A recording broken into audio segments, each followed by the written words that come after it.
Hej. I dag vil jeg gerne vise dig, hvordan man får to farver til sådan at blende sig godt sammen.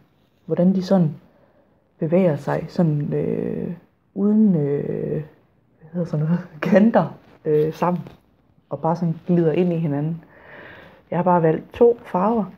Det er fuldstændig ligegyldigt, hvad for nogle farver, fordi det handler om at få de her to farver til sådan at passe godt sammen. Så nu vil jeg prøve at vise dig, hvordan jeg gør. Jeg starter bare lige med den gule her.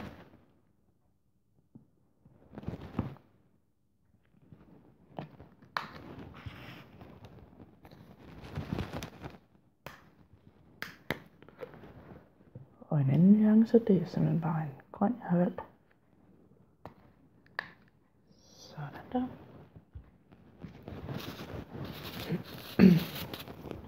På den her måde, der bruger jeg slet ikke noget vand i. Det er kun maling. Og en lille smule på penslen, bare sådan lige, at det rører de yderste hår her. Så det her, det er simpelthen den ene side af farveskalaen. Og så skulle vi gerne lande over i den anden side af farveskalaen. På det her lille lærred, jeg har her, det er ikke sikkert, at vi kan nå hele vejen. Men jeg kan i hvert fald sådan prøve at vise dig, hvordan man når ind i en farveskala.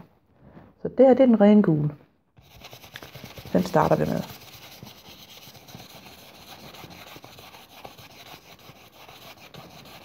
Og der skal ikke være ret meget maling på lærredet, men alligevel sådan, at det næste kan blande ind i. Fordi det er så det næste.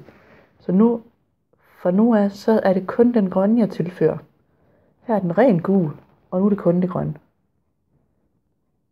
Så en lille bitte smule på penslen, som det her. Og så er tricket, at man sådan ælter det sammen med det der gule, der er her i forvejen, som stadigvæk er vådt.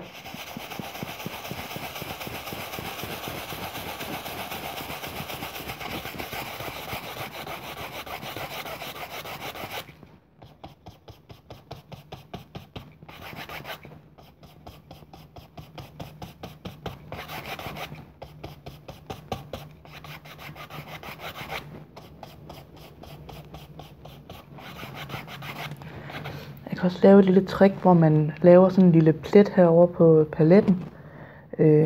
Sådan et blandested. Nu tog jeg lige lidt af det gule her. Men hvor man så tilfører det. Lige så stille. Så er man fri for at blande det på lærredet. Så bliver den faktisk lidt mere gul, der kan se det.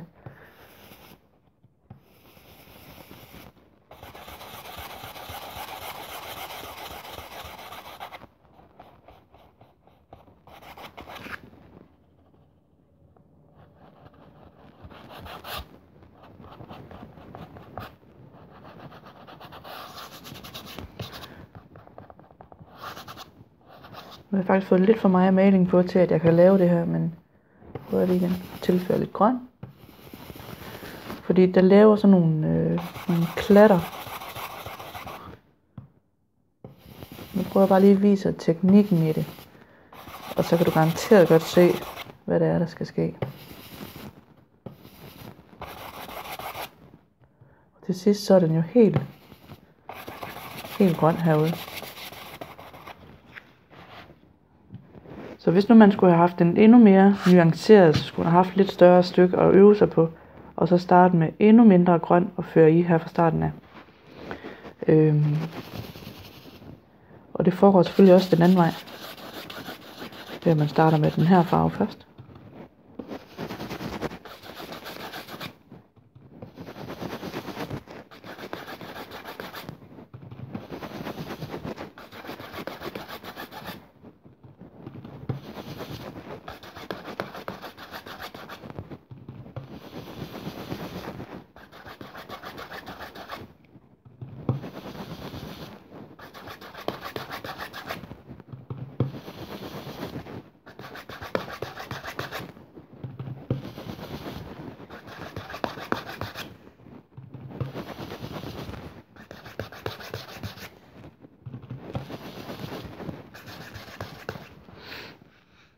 Så kan man bedre se faktisk, hvordan den sådan toner over.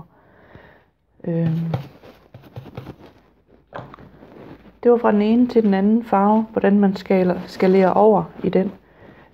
Det kan selvfølgelig gøres meget mere forfinet end det her. Men det her, det er jo sådan lige et hurtigt indblik i, hvordan jeg gør, når jeg toner noget sammen, hvor det sådan skal løbe ind i den anden farve. Prøv dig selv derhjemme og stille ind i spørgsmål. Det må du meget gerne. Hvis du er i tvivl om, om jeg ikke lige har forklaret det, okay, så laver jeg lige en ny video.